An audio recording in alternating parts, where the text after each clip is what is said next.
গল্পকথন by Kallol চ্যানেলে আপনারা শুনছেন হুমায়ুন আহমেদের লেখা একজন হিমু কয়েকটি ঝিঁঝি পোকা। আজ দ্বিতীয় পর্ব। সবার হাতে সব কিছু মানায় না। প্রাইমারি স্কুলের শিক্ষকের হাতে বেত মানায়, আবার ইউনিভার্সিটির শিক্ষকের হাতে মানায় না। নব্য ব্যবসায়ীর হাতে ব্রিফকেস মানায়, পুরনো ব্যবসায়ীর হাতে মানায় না। ক্যাডারদের হাতে জর্দার কৌটা মানায়, কিন্তু ক্যাডারদের যারা নিয়ন্ত্রণ করেন তাদের হাতে মানায় না। মোবাইল টেলিফোনেরও কি হাতে মানাবার কোনো ব্যাপার আছে? হলুদ পাঞ্জাবি পরা খালি পায়ের একটা মানুষ কানে মোবাইল নিয়ে ঘুরছে, এটি কি কোনো গ্রহণযোগ্য দৃশ্য? ঘোড়ায় চড়ে ভিক্ষুক ভিক্ষা করছে, এটি বাংলাদেশের কিছু অঞ্চলে গ্রহণযোগ্য দৃশ্য। ভিক্ষাকে সম্মানজনক জীবিকা হিসেবেই ধরা হয়। হঠাৎ কেউ একজন ঠিক করে সে তার বাকি জীবন ভিক্ষা করে কাটাবে। বিষয় সম্পত্তি যা আছে বিক্রি করে সে একটি ঘোড়া কিনে। ভিক্ষুকের যদি ঘোড়া থাকতে পারে, হিমুরও মোবাইল টেলিফোন থাকতে পারবে। হাদি সাহেবের মতে জ্ঞান বিজ্ঞানের পৃথিবীর ধাই ধাই করে এগুচ্ছে। এমন একটা সময় হয়তো আসবে যখন পৃথিবীর সব মানুষ যে কোনো সময় যে কোনো একজনের সঙ্গে আরেকজন কথা বলতে পারবে। নাম্বারের বোতাম টিপতে হবে না, মনে মনে ভাবলেই হবে আমি অমুকের সঙ্গে কথা বলতে চাই, সঙ্গে সঙ্গে তার গলা শোনা যাবে। চৈত্র মাসের দুপুরে পথে নেমেই আমার যদি দেশের প্রধানমন্ত্রীর সঙ্গে কথা বলতে ইচ্ছে করে, তার কথা শুধু ভাবলেই হলো, সঙ্গে সঙ্গে প্রধানমন্ত্রীর পিয়ের গলা শোনা যাবে। কে বলছেন? হিমু সাহেব, ভালো আছেন? জি ভালো। প্রধানমন্ত্রী একটু টয়লেটে গেছেন। জানেন নিশ্চয়ই প্রধানমন্ত্রীদেরও টয়লেট পায়। আপনি কি ধরবেন না 10 মিনিট পরে করবেন? আমি ধরে আছি। আপনি কোত্থেকে কথা বলছেন? শাহবাগের মোড় থেকে। খুব গরম পড়েছে তাই না? জি, চৈত্র মাসের তালু ফাটা গরম। প্রধানমন্ত্রী এসে গেছেন, ধরুন। আমি ধরেই আছি। প্রধানমন্ত্রী মিষ্টি গলায় বললেন, কে হিমু সাহেব? জি। চৈত্র মাসের দুপুরে পথে পথে হাঁটছেন? কি করব বলুন? প্রধানমন্ত্রীর দপ্তরে চলে আসুন, ঠান্ডা এক গ্লাস শরবত খেয়ে যান। বেলের শরবত। আজ থাক, আরেকদিন। আরেকদিন না, আজই আসুন। আসতেই হবে, না এলে আমি খুব রাগ করব। আপনি কোথায় আছেন বলুন, গাড়ি পাঠিয়ে দিচ্ছি। থাক থাক, কোথায় আছেন বলতে হবে না, আধুনিক টেলিফোনগুলো খুব ভালো বানিয়েছে। আপনি কোথায় আছেন তার কোঅর্ডিনেট রেকর্ড হয়ে গেছে। আপনি অপেক্ষা করুন, গাড়ি চলে আসছে। খোদা হাফেজ। আমি টেলিফোন সেট কান থেকে নামাতে নামাতে প্রধানমন্ত্রীর নিজস্ব গাড়ি পোঁ পোঁ করে বাঁশি বাজাতে বাজাতে উপস্থিত। উপায় নেই, বেলের শরবত খেতে যেতেই হবে। পোঁ পোঁ গাড়ির শব্দ ঠিকই হচ্ছে, সেই শব্দ প্রধানমন্ত্রীর পাঠানো গাড়ির শব্দ না। অ্যাম্বুলেন্স ছুটে যাচ্ছে সেই শব্দ। একটা সময় ছিল যখন সাইরেন বাজিয়ে অ্যাম্বুলেন্স ছুটে গেলে সবাই দীর্ঘশ্বাস ফেলে ভাবত, আহারে কাকে না জানি নিয়ে যাচ্ছে, বেচারা বাঁচবে তো। এখন সাইরেন বাজিয়ে অ্যাম্বুলেন্স গেলে সবাই চোখ সরু করে অ্যাম্বুলেন্সের ভেতরটা দেখার চেষ্টা করে। আজকাল অ্যাম্বুলেন্সের ভেতর রোগী কমই থাকে। চিত্রনায়িকা বসে থাকেন, তাকে অতি দ্রুত শুটিং স্পটে নিয়ে যেতে হবে, সাইরেন ছাড়া গতি নেই। টেরার গ্রুপের প্রধানরাও মাঝে মধ্যে থাকেন। শান্তিবাগ এলাকায় ঝন্টু গ্রুপের প্রধান জনাব ঝন্টু হয়তো যাচ্ছেন, কিংবা যাচ্ছেন ঝন্টু গ্রুপের কাউন্টার জনাব কানা সালেক। এক গ্রুপকে মদত দিচ্ছেন সরকারি দল, আরেক গ্রুপকে মদত দিচ্ছেন বিরোধী দল, এবং এই দুই গ্রুপকেই মদত দিচ্ছেন বাংলাদেশের মহান পুলিশ বাহিনী। সালেক গ্রুপের প্রধান কানা সালেক থানায় গেলে ওসি সাহেব লাফ দিয়ে চেয়ার ছেড়ে উঠে দাঁড়িয়ে বলেন, আরে সালেক ভাই, আপনি দেখি আমাদের ভুলেই গেছেন, হাসেনি না। এই সালেক ভাইকে চা দাও। ঝন্টু গ্রুপের ঝন্টু সাহেব থানায় গেলেও একই ব্যাপার। ওসি সাহেব অভিমানী গলায় বলেন, আরে ঝন্টু ভাইয়া, না আপনার সঙ্গে কোনো কথা নেই, সেই বুধবারে আপনার সঙ্গে দেখা, তারপর আর কোনো খোঁজ নেই। আপনাকে বন্ধু মানুষ ভাবতাম। বিংশ শতাব্দী শেষ হয়ে যাচ্ছে। 100 পাতার বইটির শেষ পাতাটা শিগগিরই উল্টানো হবে। এখন আমরা অদ্ভুত সময় পার করছি, খুবই অদ্ভুত সময়। আমার মোবাইল টেলিফোন বাজছে, নিশ্চয়ই মালিহা খালা। গলায় ঘণ্টা বাঁধা গরুর খোঁজ নিতে চান। গরুর গলায় ঠিকঠাক মতো ঘণ্টা লাগানো হয়েছে কিনা সেই খোঁজ নেয়া। আমি হাদি সাহেবের ইনস্ট্রাকশন মতো সবুজ বোতাম চেপে বললাম, হ্যালো। ওপাশ থেকে পুরুষ গলা শোনা গেল, হিমু সাহেব। জি। আমি হাদি। আপনি টেলিফোন ঠিকঠাক মতো ধরতে পারেন কিনা সেটা টেস্ট করার জন্য করলাম, কিছু মনে করবেন না। টেস্টে মনে হয় পাশ করেছি। জি। আমার মেয়েটার সঙ্গে একটু কথা বলেন, ও টেলিফোনে কথা বলতে খুবই পছন্দ করে। আপনি কোত্থেকে বলছেন? আজাদ ফার্মেসি থেকে। আমার বাসার কাছেই ফার্মেসি, মাঝে মধ্যে খুব জরুরি দরকার পড়লে এখান থেকে টেলিফোন করি।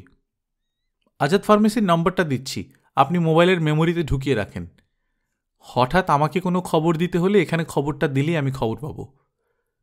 মেমোরিতে নাম্বার কিভাবে ঢুকাতে হয় মনে আছে?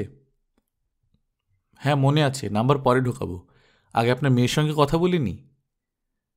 হাদি সাহেবের মেয়ের সঙ্গে আমার কথা হলো। হ্যালো, কে? পাখি? জি। আমি কে তুমি কি জানো? না। অজানা একজন মানুষের সঙ্গে কথা বলছো? তোমার গলার স্বরটা এরকম লাগছে কেন?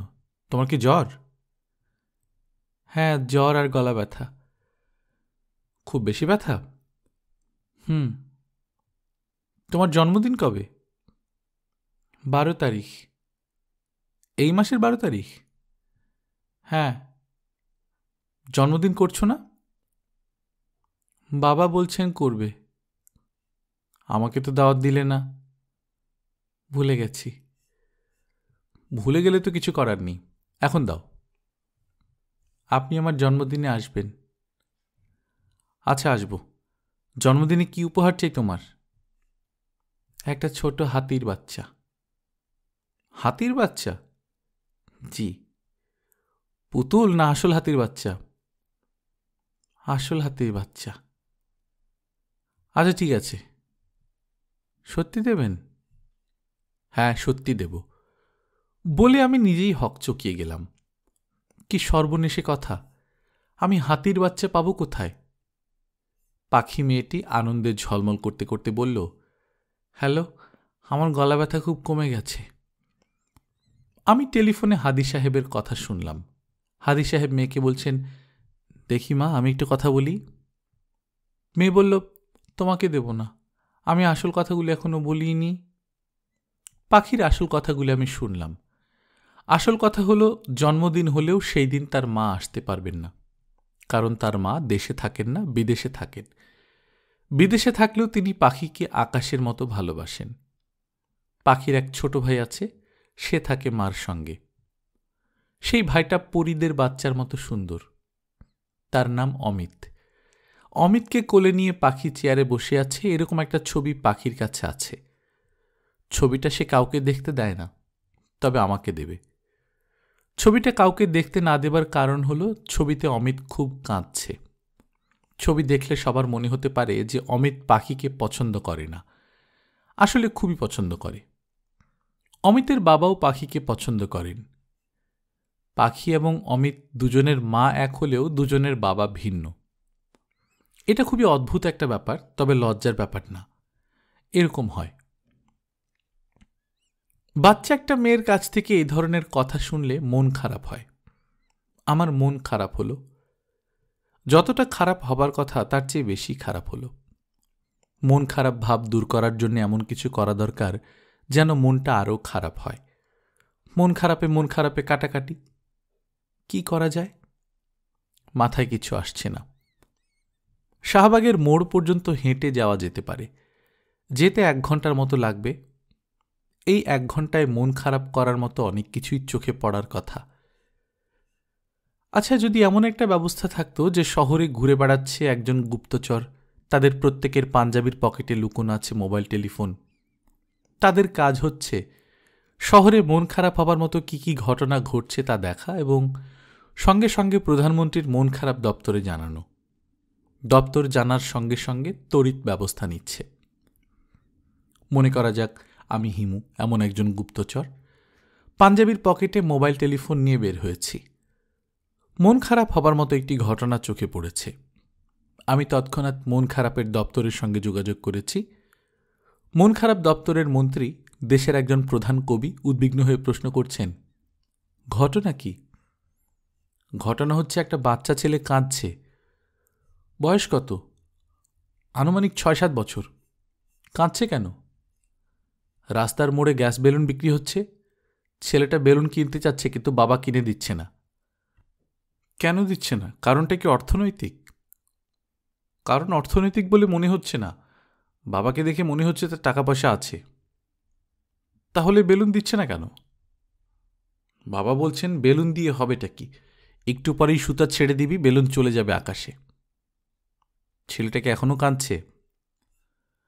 না, এখন কাঁদছে না। এখন শার্টের হাতায় চোখ মুছছে, তবে বারবার ঘাড় ঘুরিয়ে বেলুনওয়ালার দিকে তাকাচ্ছে। 3টা বেলুন কিনে এক্ষুনি ছেলেটার হাতে দেওয়ার ব্যবস্থা করো। জি আচ্ছা স্যার। আর বেলুন পাবার পর ছেলেটার মনের অবস্থা কি হয় এক্ষুনি জানাও, আমি লাইনে আছি। জি আচ্ছা। নানা ধরনের আন্দোলন চলছে। দারিদ্র্যমুক্ত পৃথিবী আন্দোলন, ক্ষুধামুক্ত পৃথিবী আন্দোলন, অশ্রুমুক্ত পৃথিবী আন্দোলন কি শুরু করা যায় না? যে পৃথিবীতে কেউ চোখের পানি ফেলবে না, সেই পৃথিবীর ডিকশনারিতে আনন্দ অশ্রু শব্দটা থাকবে, কিন্তু অশ্রু শব্দটা থাকবে না। রাস্তায় নেমে দেখি ধরণী তেতে আছে। পিচের রাস্তায় তো পা ফেলা যাচ্ছে না, ফুটপাতেও না। চৈত্র মাসের দুপুরে খালি পায়ে ঢাকা শহরে হাঁটা অসম্ভব। লু হাওয়ার মতো হাওয়াও বইছে। মরুভূমি কি এগিয়ে আসছে আমাদের দিকে? প্রকৃতি নানান খেলা মানুষকে নিয়ে খেলে। শস্য সবুজ জনপদকে মরুভূমি বানিয়ে দেয়, আবার মরুভূমিকে সবুজ করে দেয়। সমস্ত নদ নদী শুকিয়ে বাংলাদেশ কি মরুভূমি হয়ে যাবে? চকচক করবে বালি। সেই বালির ওপর উটের পিঠে চড়ে আমরা এক জায়গা থেকে আরেক জায়গায় যাব। আমাদের ইলেকশনে নৌকো, ধানের শীষ এবং লাঙ্গলের সঙ্গে যুক্ত হবে উট মার্কা। আমি পেছনে ফিরলাম। কেউ আমাকে লক্ষ্য করছে কিনা দেখা দরকার।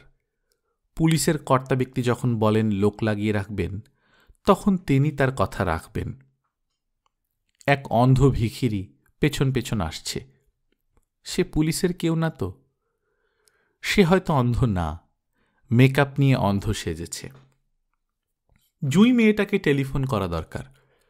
পুলিশ সাহেব যখন পরের বার আমাকে ধরে নিয়ে যাবেন, তখন নিশ্চয়ই বলবেন, তোমাকে টেলিফোন করতে বলেছিলাম, টেলিফোন করনি কেন? এখন হাতেই মোবাইল, টেলিফোন করে ঝামেলা চুকিয়ে রাখা ভালো। টেলিফোন নাম্বার লেখা কাগজটা পাঞ্জাবির পকেটেই থাকার কথা। জুঁইয়ের সঙ্গে কি নিয়ে কথা বলবো? প্রথম কিছুক্ষণ চৈত্র মাসের গরম নিয়ে কথা বলা যায়। তারপর কি? আচ্ছা, তারপরটা তারপর দেখা যাবে। গায়ক হেমন্তবাবু তো গানের মধ্যেই বলে গেছেন, তার আর পর নেই, নেই কোনো ঠিকানা। হ্যালো হ্যালো, কে বলছেন? কাকে যাচ্ছেন? আমি আমার মেরুদণ্ডে সামান্য কাঁপন অনুভব করলাম। কথা বলছেন জুঁইয়ের বাবা। ভদ্রলোক অফিসে যাননি নাকি আজ? শরীর খারাপ? আমি গলার স্বর অতিরিক্ত মসৃণ করে বললাম, স্যার আপনার শরীরটা কি ভালো? হ্যাঁ ভালো। তুমি হিমু না? Yes sir. টেলিফোনে গলা শুনে চিনতে পারবেন বুঝতে পারিনি। জুঁই কেমন আছে স্যার? ভালো আছে। আপনি অফিসে যাননি কেন? শরীরটা ভালো না, তাই না স্যার? শরীর ভালো, এবং আমি অফিস থেকেই বলছি। এটা অফিসের নাম্বার। তোমাকে জুঁইয়ের নাম্বার বলে অফিসের নাম্বারটাই দেয়া হয়েছে। ও, জুঁইকে কোনো খবর দিতে হবে? জি না, শুধু বলবেন যে কোনো একদিন এসে কফি খেয়ে যাব। আচ্ছা বলবো। আরেকটা কথা স্যার। বলো। আপনি বলেছিলেন আমার পেছনে লোক লাগিয়ে রাখবেন, কিন্তু কাউকে তো দেখতে পাচ্ছি না। একজন অন্ধ অনেকক্ষণ ধরে আমার পেছন পেছন আসছে, কিন্তু তাকে তো আসল অন্ধ বলেই মনে হচ্ছে। চোখের মণি একেবারে কোটর থেকে তুলে নেয়া। সে আমাদের কেউ না, তবে তোমার পেছনে আমাদের লোক লাগানো আছে। শুনে ভালো লাগছে স্যার। নিজেকে গুরুত্বপূর্ণ মনে হচ্ছে। নিউ অর্লিন্স থেকে তোমার এক খালা এসেছেন, মালিহা। তুমি ডাকো মালু খালা। তোমার এই খালার স্বামীর নাম আরেফিন, তাদের কেয়ারটেকারের নাম হাদি, ঠিক না? জি স্যার, ঠিক। আমি পুলিশের কর্মদক্ষতায় মুগ্ধ। আচ্ছা স্যার, হাদি সাহেবের মেয়েটার নাম বলতে পারবেন? না। মেয়েটার নাম পাখি। এই মাসের 12 তারিখে তার জন্মদিন। জন্মদিনে সে একটা হাতির বাচ্চা উপহার চায়। আপনাদের কাছে তো সব খবরই আছে, এই খবরটাও নিশ্চয়ই আছে। হাতির বাচ্চা স্যার কোথায় পাওয়া যায় বলতে পারেন? একদিনের জন্য ভাড়া করতাম। টেলিফোনের লাইন কেটে গেল। আমি ছোট্ট করে নিঃশ্বাস ফেললাম। কেন যেন মনে হচ্ছে হাতির বাচ্চা সমস্যার সমাধান একটা করা যাবে। বড় বড় সমস্যার সমাধান অতি সহজেই করা যায়, ছোট ছোট সমস্যার সমাধান করাই কঠিন। নতুন জামা উপহার পেলে জামা গায়ে দিয়ে যিনি উপহার দিয়েছেন তাকে সালাম করতে হয়। নতুন মোবাইল পেলে কি করতে হয়? মোবাইল কানে লাগিয়ে 5 ছুঁয়ে সালাম। অবস্থা বুঝে ব্যবস্থা। আমি খালার সঙ্গে দেখা করতে গেলাম। ধানমন্ডিতে বাড়ি, 1 বিঘা জমির উপর ছিমছাম ধরনের বাড়ি। সামনে বিরাট লন, একটা অংশে আবার চৌবাচ্চার মতো আছে, পানি টলটল করছে। সেই পানিতে পেট মোটা রঙিন মাছ। খালারই বাড়ি মনে হয় রিয়েল এস্টেট কোম্পানির চোখে পড়েনি। চোখে পড়লে এর মধ্যেই 6 তলা ফ্ল্যাট উঠে পড়ত। স্মার্ট পোশাকের দারোয়ানরা ফ্ল্যাট পাহারা দিত। এইসব দারোয়ানদের হাতে আবার ট্রাফিক পুলিশের মতো বাঁশি। বাচ্চা ছেলেদের মতো অকারণে বাঁশি বাজাতেও এরা খুব পছন্দ করে। মালু খালা দরজা খুলে চুপচাপ দাঁড়িয়ে আছেন। মনে হচ্ছে চিনতে পারছেন না। চিনতে না পারার কোনোই কারণ নেই। আমার চেহারা আগে যা ছিল এখনো তাই আছে। পোশাক আশাকেও কোনো পরিবর্তন হয়নি। আমি বললাম, কেমন আছো খালা? খালা তাকিয়ে রইলেন, জবাব দিলেন না। চিনতে পারছো তো? পারছি। বুক ধরফর করছে। বুক ধরফরানিটা কমুক, তারপর কথা বলি। দরজা থেকে সরে দাঁড়াও, ভেতরে ঢুকি। নাকি তুমি চাও না যে আমি ঢুকি? খালা দরজা ছেড়ে সরে দাঁড়ালেন। আমি ঘরে ঢুকে সোফায় বসলাম। পানির বোতল এবং গ্লাস হাতে আমার পাশে বসতে বসতে বললেন, বেলটা শুনেই বুক ধরফরানি শুরু হয়েছে। তোর খালু বাসায় নি, একা তো, এই জন্যে। তোমার কি মনে হচ্ছিল সবুজ রঙের ইলেকট্রিকের তার নিয়ে কেউ তোমার সঙ্গে দেখা করতে এসেছে? তুমি দরজা খুলবে আর সে তার গলায় পেঁচিয়ে তোমাকে সিলিং ফ্যানে ঝুলিয়ে দেবে। খালা ঢকঢক করে পানি খেতে খেতে বললেন, আসলেই তাই ভেবেছি। পুরোপুরি প্যারানয়েড হয়ে গেছি রে। হাদিকে পাঠিয়েছি ইলেকট্রিক মিস্ত্রি আনতে। সেই সকালে পাঠিয়েছি, এখনও আসছে না। ইলেকট্রিক মিস্ত্রি কি করবে? সিলিং ফ্যানগুলো সব খুলে ফেলব। এই বাড়িতে কোনো সিলিং ফ্যান রাখব না আমি। সিলিং ফ্যান খুলে লাভটা কি? আরে স্বপ্নে তো দেখি সিলিং ফ্যানের সঙ্গে ঝুলিয়ে দিয়েছে, এই জন্যই খুলব। ফ্যান খুলেও তো লাভ হবে না, ফ্যানের হুক তো থাকবে, তোমাকে হুকের সঙ্গে ঝুলিয়ে দেবে। খালা বিরক্ত মুখে বললেন, তুই এমনভাবে কথা বলছিস যেন আমাকে সত্যি সত্যি ঝোলাবে। আমি বললাম, তুমিও এমন ভাব করছো যে সত্যি সত্যি তোমাকে ঝোলানো হচ্ছে। আমি বলেছি বলে তুইও বলবি? আমার না হয় মাথার ঠিক নেই, তোর তো মাথা ঠিক আছে। আমার ব্যাপারটা অন্যরকম খালা। আমি যখন যার কাছে থাকি তখন তার মতো হয়ে যাই। মাথা খারাপের সঙ্গে থাকলে আমার মাথাও খারাপ থাকে। সুস্থ মাথার মানুষের পাশে আমার মাথাও সুস্থ থাকে। আর দুষ্ট লোকের কাছে যখন থাকি তখন আমিও দুষ্ট হয়ে যাই। আবার যখন চুপ করতো। আচ্ছা, চুপ করলাম। খালা সোফা থেকে উঠতে উঠতে বললেন, তোকে দিয়ে আমি 21টা কাজ করাবো। আমি বললাম, চিঠিতে লিখেছিলে 18টা। 3টা বেড়েছে। প্রথম যে কাজটা তুই করবি সেটা হচ্ছে আমার জন্য একটা কেয়ারটেকার জোগাড় করবি। হাদি সাহেব বিদায়? অবশ্যই বিদায়। ওকে দেখলে আমার গা শিরশির করে। তার চেয়ে বড় কথা, লোকটার গা থেকে রসুনের গন্ধ বের হয়। ও, শুধু ও বললে হবে না, আমি স্বপ্নে যে লোকটাকে দেখি ওর গা থেকেও রসুনের গন্ধ বের হয়। তাহলে তো বিদায় করতেই হয়। তুই ভালো রেফারেন্সের একজন লোক বের করবি। আমি প্রতি মাসে 4,000 টাকা দিই। 4,000 টাকা খেলা কথা না। তোমার বুক ধড়ফড়ানি কি একটু কমেছে? হ্যাঁ, কমেছে। দিনের বেলা এমনিতেই কম থাকে, সন্ধ্যার পর বাড়ে। খালু সাহেব কোথায়? ঢাকা ইউনিভার্সিটিতে। তার কি সব পুরনো বন্ধুবান্ধব আছে, তাদের কাছে গিয়েছে। চলে আসবে। তুই দুপুরে আমাদের সঙ্গে খাবি। কি খাওয়াবে? যা খেতে চাস খাবি। তোকে দেখে কেন জানি খুব মায়া লাগছে। দেখি কাছে আয়, গায়ে হাত বুলিয়ে দিই।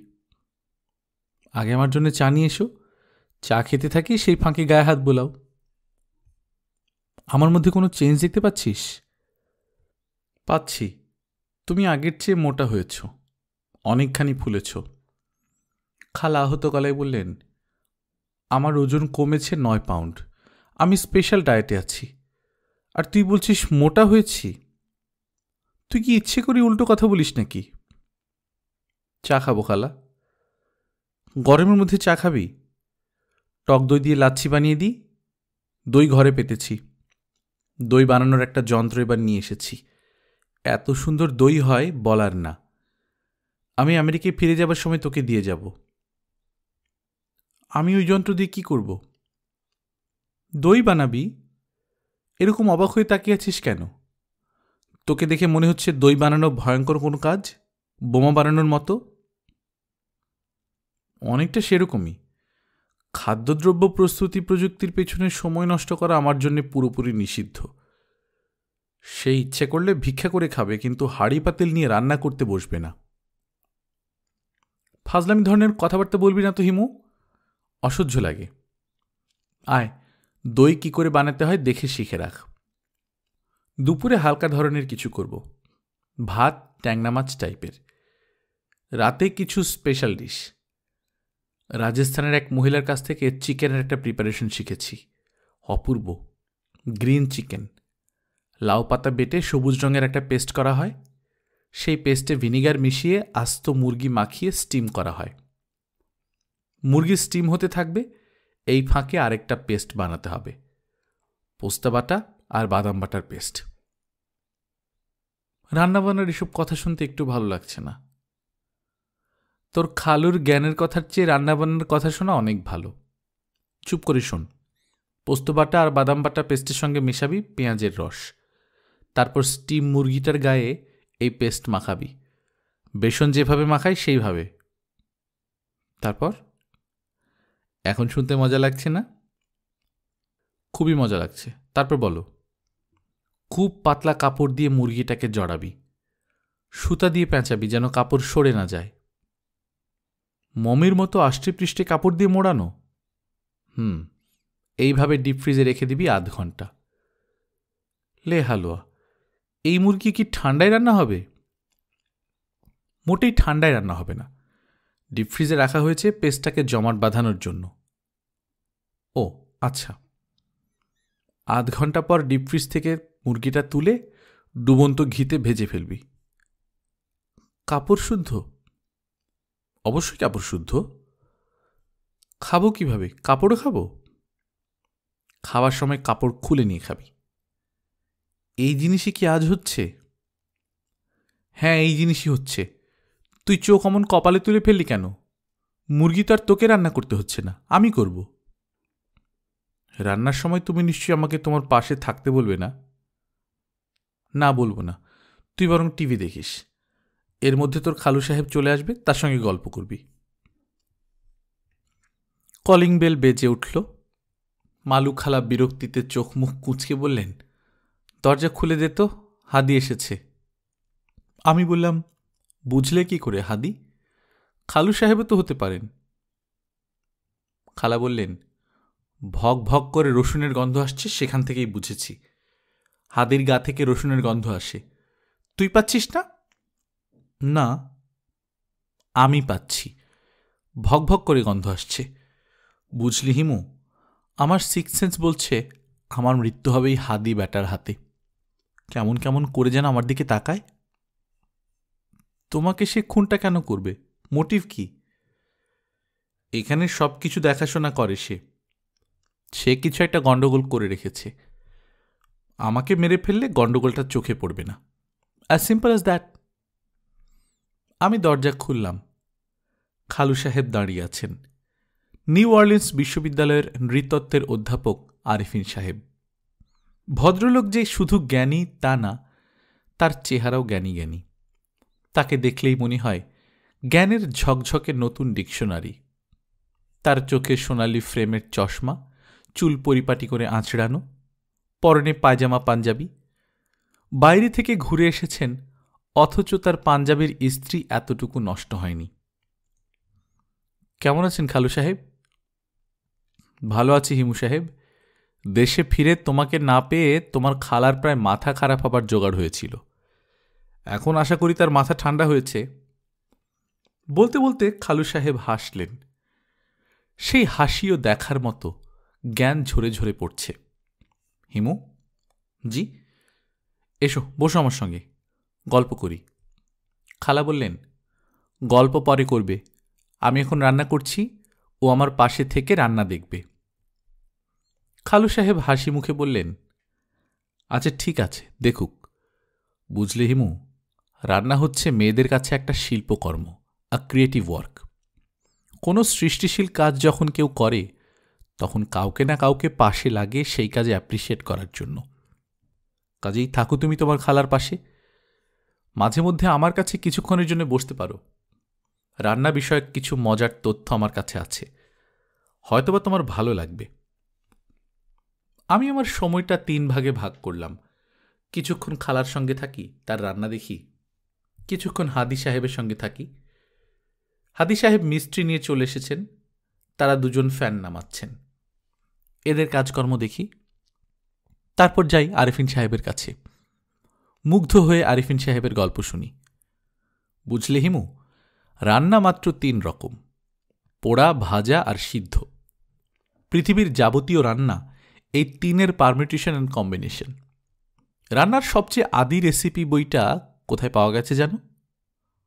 জি না, মিশরের পিরামিডের ভেতর সমাধিকক্ষে। ফারাওদের খাবারের রেসিপি। সেই রেসিপি কি আছে আপনার কাছে? হ্যাঁ আছে। তোমার খালাকে বলেও ছিলাম রেসিপি দেখে রান্না করতে। মিশরের ফারাওদের খাবার খেয়ে দেখি। সে রাজি হয়নি। রাজি হয়নি কেন? রেসিপিটা হলো ময়ূর রান্নার। পাখা শুদ্ধ আস্ত ময়ূর রান্না করা হয়। সেই ময়ূর খাবার টেবিলে এমনভাবে সাজানো হয় যেন মনে হয় জীবন্ত ময়ূর বসে আছে, এক্ষুনি উড়ে চলে যাবে। ভালো কথা হিমু, বাংলাদেশে কি ময়ূর পাওয়া যায়? চিড়িয়াখানায় পাওয়া যায়, তবে রান্না করে খাবার জন্য ময়ূর দেবে বলে মনে হয় না। আপনি বললে চেষ্টা করে দেখতে পারি। না থাক, ফারাওদের মতো ময়ূর খাবার একটা শখ অবশ্য মাঝে মাঝে হয়। খাওয়া দাওয়া সারতে সারতে রাত 1টা বেজে গেল। আরিফিন খালু বললেন, এত রাতে মেসে ফিরে কি করবে, থেকে যাও। পরিচিত বিছানা ছাড়া ঘুম হয় না, আশা করি এই ধরনের কোনো ব্যাপার তোমার মধ্যে নেই। অবশ্য গরমে কষ্ট হবে, ফ্যান খুলে নিয়ে গেছে। আমি থেকে গেলাম। আরিফিন খালু গল্প করছেন, আমি শুনছি। খালুর কাছে জানা গেল মালু খালা রোজ রাতে ভেতর থেকে শক্ত করে দরজা বন্ধ করে একা ঘুমান। স্বপ্ন দেখার পর থেকে তিনি রাতে খালু সাহেবকে এক বিছানায় নিয়ে ঘুমোতে পারেন না। হিমু, জি? আমি যে একটা মোটামুটি ভয়াবহ অবস্থায় আছি, তা কি বুঝতে পারছ? পারছি। দেখো তো আমার গা দিয়ে কি রসুনের গন্ধ আসছে কিনা। না তো। তোমার খালার ধারণার সন্ধ্যার পর থেকে আমার গা দিয়ে রসুনের গন্ধ বের হয়। সহজ স্বাভাবিকভাবে যে মানুষটা ঘুরে বেড়াচ্ছে, তার ভেতর যে কি পরিমাণ অস্বাভাবিকতা থাকতে পারে, তোমার খালা হচ্ছে তার প্রকৃষ্ট উদাহরণ। সন্ধ্যার পর থেকে আমি মদ খেতে বসি, রাত 2টা-3টা পর্যন্ত খেয়েই যাই। তোমার খালার অসুখ যদি খুব শিগগির না সারে, তাহলে আমি পুরোপুরি অ্যালকোহলিক হয়ে যাব। একদিন দেখা যাবে নিজেই গলায় দড়ি পেঁচিয়ে ফ্যানে ঝুলে পড়েছি। ফ্যানের হুক ঠিকমতো লাগানো আছে কিনা দেখে নেবেন। ঝোঁকের মাথায় ঝুলে পড়লেন, তারপর ফ্যান নিয়ে ধপাস করে পড়ে কোমর ভেঙে ফেললেন। এটা ঠিক হবে না। রসিকতা করছো? জি। আমার একটা প্রবলেম আছে হিমু, কেউ আমার সঙ্গে রসিকতা করলে আমার ভালো লাগে না। ও ও না, কথাটা মনে রেখো। জি আচ্ছা, তুমি ঘুমোতে যাও। আপনি ঘুমোবেন না? বই পড়ব। বাড়ির সবাই ঘুমিয়ে পড়লে আমি কিছুক্ষণ বই পড়ি, ফিলোসফির বই। এটা আমার অনেক দিনের বদভ্যেস। আমি না ঘুমানো পর্যন্ত তাহলে আপনি বই পড়তে পারছেন না? না। তাহলে এক কাজ করি, আমি চলে যাই, কারণ আমার ঘুম আসবে বলে মনে হচ্ছে না। এত রাতে যেতে পারবে? আমি তো ঘোরাফেরা রাতেই করি। আমি উঠে দাঁড়ালাম। খালু সাহেব আপত্তি করলেন না, দরজা খুলে দিলেন। ফিলোসফির বই পড়াটা মনে হচ্ছে তার জন্য অত্যন্ত জরুরি। পাখির সঙ্গে কি মোবাইল টেলিফোনের কোনো মিল আছে? পাখিরা উড়ে বেড়ায়, মোবাইল টেলিফোন এক জায়গায় স্থির থাকে না, মানুষের হাতে কিংবা পকেটে ঘুরে বেড়ায়। পাখিরা কিচকিচ শব্দ করে মানুষের ঘুম ভাঙায়, মোবাইল ফোনও তাই করে। এই মুহূর্তে আমার ঘুম ভেঙেছে মোবাইল টেলিফোনের শব্দে। আমি টেলিফোন কানে নিয়ে হ্যালো বলতেই ওপাশ থেকে অসম্ভব মিষ্টি গলা শোনা গেল। আপনি কি হিমালয়? বলুন দেখি আমি কে? বলতে পারছি না, এমন মিষ্টি গলা আগে শুনিনি। আচ্ছা, আপনাকে আমি 3টা প্রশ্ন করার সুযোগ দিচ্ছি। 3টা প্রশ্ন করে যদি জেনে নিতে পারেন আমি কে, তাহলে তো জানলেনই। আর না পারলে আমি কে সেই পরিচয় দেব না। কিছুক্ষণ গল্প করব। ও ভালো কথা, 3টা প্রশ্ন জিজ্ঞেস করতে পারবেন, কিন্তু নাম জানতে চাইলে পারবেন না। এখন বলুন আপনার প্রথম প্রশ্ন কি? আমার প্রথম প্রশ্ন হচ্ছে তুমি কেমন আছো? ভালো আছি। তোমাদের ওখানে কি লোডশেডিং চলছে না ইলেকট্রিসিটি আছে? ইলেকট্রিসিটি আছে। এখন কটা বাজে? সকাল 9:20। আপনার 3টা প্রশ্ন কিন্তু হয়ে গেছে। আপনি কি বুঝতে পেরেছেন আমি কে? তুমি হচ্ছে জুঁই। আপনি যে প্রশ্নগুলি করেছেন সেখান থেকে আমি যে জুঁই এটা কিন্তু বোঝার কথা না। তুমি কথা বলছিলে আর তোমার গলার স্বর আমি মনে করার চেষ্টা করছিলাম। আপনার টেলিফোন নম্বর কার কাছ থেকে পেয়েছি জানতে চাইলেন না? না, কারণ অনুমান করেছি তোমার বাবাকে একদিন টেলিফোন করেছিলাম সেখান থেকে। থাক, আর বলতে হবে না। বাবাকে আপনি চেনেন কিভাবে? এই প্রশ্ন তুমি তোমার বাবাকে করো না কেন? উনি জবাবটা ভালো দেবেন। বাবাকে করেছিলাম। বাবা বললেন আপনি পুলিশের ইনফরমার, মাঝে মধ্যে পুলিশকে গোপন তথ্য দিয়ে সাহায্য করেন। ও আচ্ছা, আপনি পুলিশের ইনফরমার শুনে আমার খারাপ লেগেছে, খুব খারাপ লেগেছে। খারাপ লাগার কি আছে?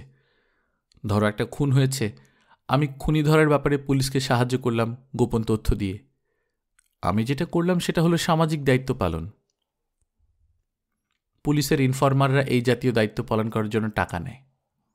টাকার বিনিময়ে সামাজিক দায়িত্ব পালন, ব্যাপারটা হাস্যকর না? হ্যাঁ, হাস্যকর। আপনি কি পুলিশের ইনফরমার? এখনো বুঝতে পারছি না।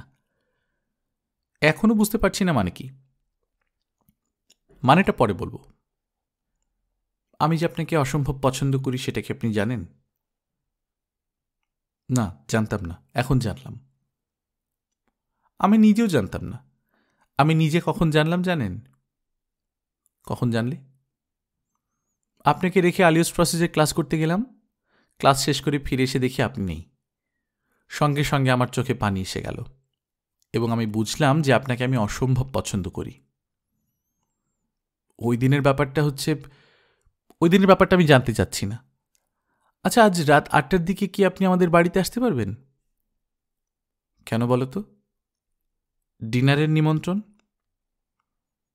আজ আমার একটু সমস্যা আছে। আজ আমার মালিহা খালার বাড়িতে ডিনারের নিমন্ত্রণ।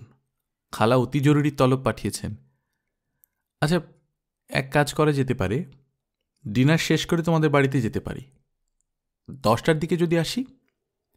রাত 10টা কি খুব বেশি রাত? জুঁই খট করে টেলিফোন নামিয়ে রাখল।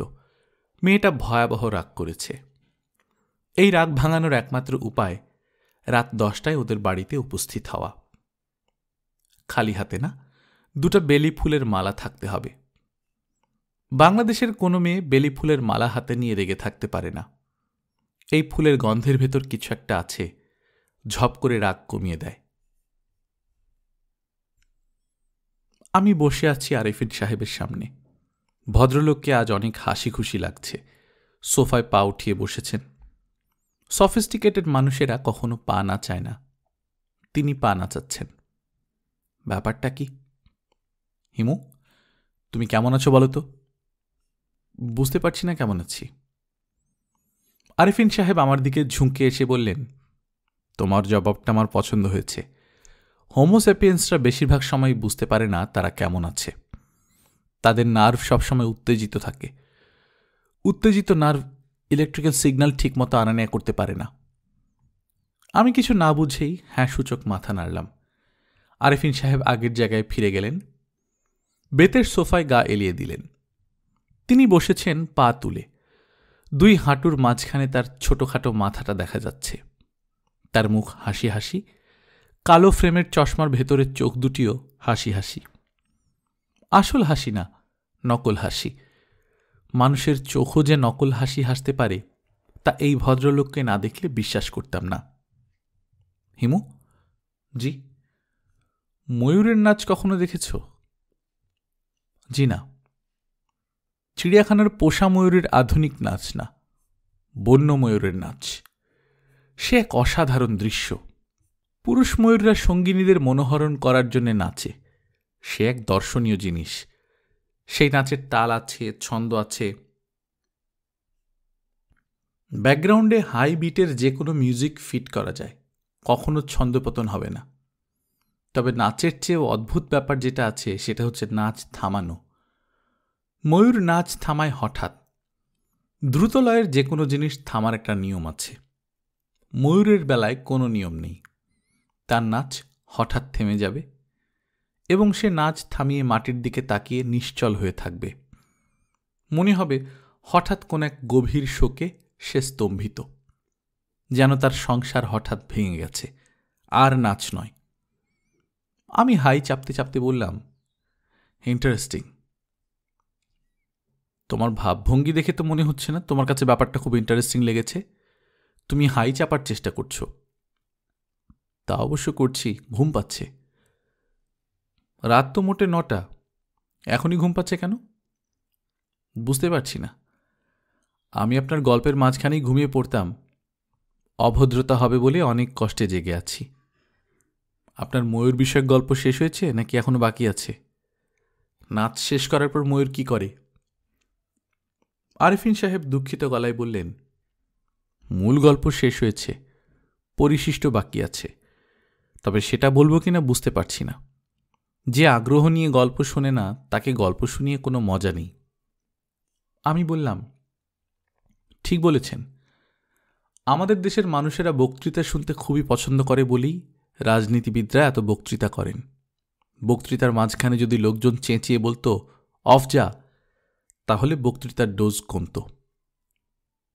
তাতে কী লাভ হতো? বক্তৃতা কমলে কি কাজ বেশি হয়? আমি বললাম, আপনার ময়ূর বিষয়ক গল্পের শেষটা বলে ফেলুন। আমি এখন উঠব। এখানে আধ ঘন্টা থাকবো ভেবে এসেছিলাম, 45 মিনিট হয়ে গেছে। যাবে কোথায়? কোথায় যাব এখনো ঠিক করিনি।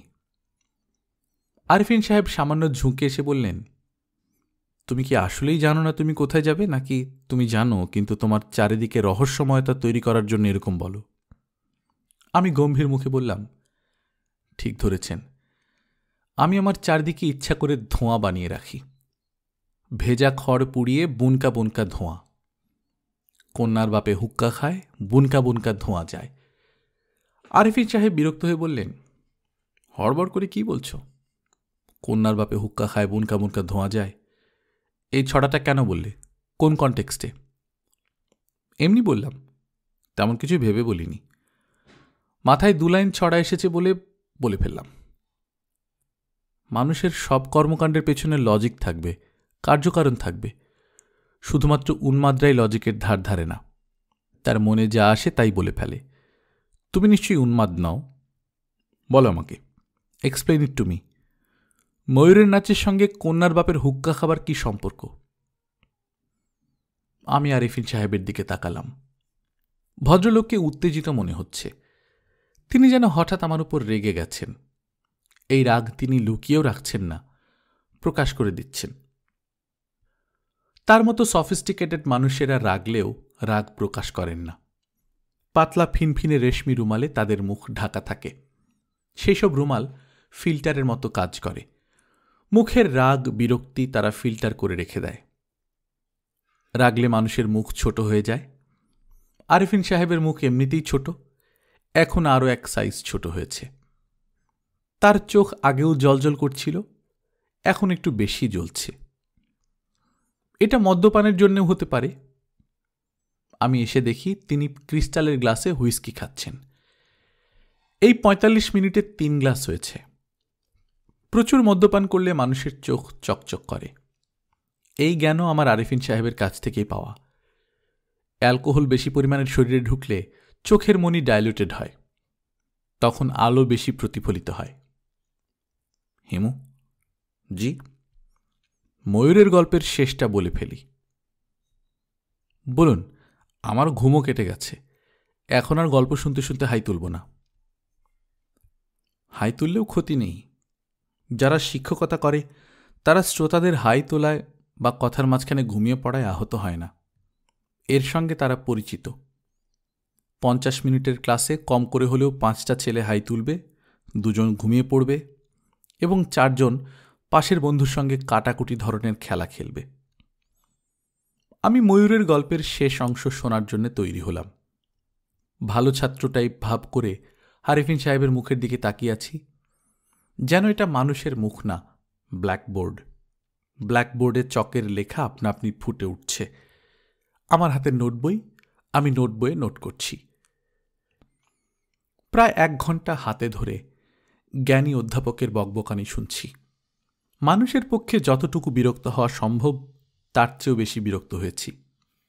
আশ্চর্যের ব্যাপার হচ্ছে, এর মধ্যে একবারের জন্যও মালিহা খালা উঁকি দেননি। আমি কাঁটায় কাঁটায় রাত ৮টায় এসেছি। এরা স্বামী স্ত্রী দুজনেই দীর্ঘদিন দেশের বাইরে কাটিয়েছেন। সময়ের ব্যাপারে এরা খুবই সাবধান। কেউ এলে প্রথম তার দিকে তাকান না, প্রথম তাকান ঘড়ির দিকে। আমি আসার পর থেকে ময়ূর বিষয়ক জ্ঞানের কথা শুনছি, মালিহা খালার দেখা নেই। আমার ক্ষীণ সন্দেহ হচ্ছে উনি বোধহয় বাসাতেই নেই। বাসায় থাকলে এর মধ্যেই কোনো না কোনো স্পেশাল ডিশ নিয়ে উপস্থিত হতেন। খাঁটি বাংলা ধরনের খাবার, যে খাবার রান্না করতে বাঙালি মেয়েরা ভুলে গেছেন। কুমড়ো ফুলের বড়া, খাসির নাড়ি ভুড়ি ভাজা, গরুর চর্বিতে ফ্রাই করা কটকটি ভাজা। কিন্তু মালিহা খালা ভোলেননি। আরিফিন সাহেব চশমা ঠিক করতে করতে ময়ূরের গল্পের শেষ অংশ শুরু করলেন। যদিও আমি খুব ভালো করে জানি এটা শেষ না। শেষের পরেও থাকবে পরিশিষ্ট, পরিশিষ্টের পরে থাকবে উপসংহার, পুনশ্চের পিঠে পুনশ্চ। নাচ শেষ করে পুরুষ ময়ূর চারিদিকে তার স্পার্ম ছড়িয়ে দেয় এবং সেই স্পার্ম খুঁটে খুঁটে খায় স্ত্রী ময়ূর। এর ফলে ময়ূরী গর্ভবতী হয়।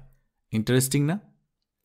আমি বললাম, মোটেও ইন্টারেস্টিং না, ওয়াকথুইং। ওয়াকথুইং মানে? ওয়াকথুইং মানে ওয়াকথু।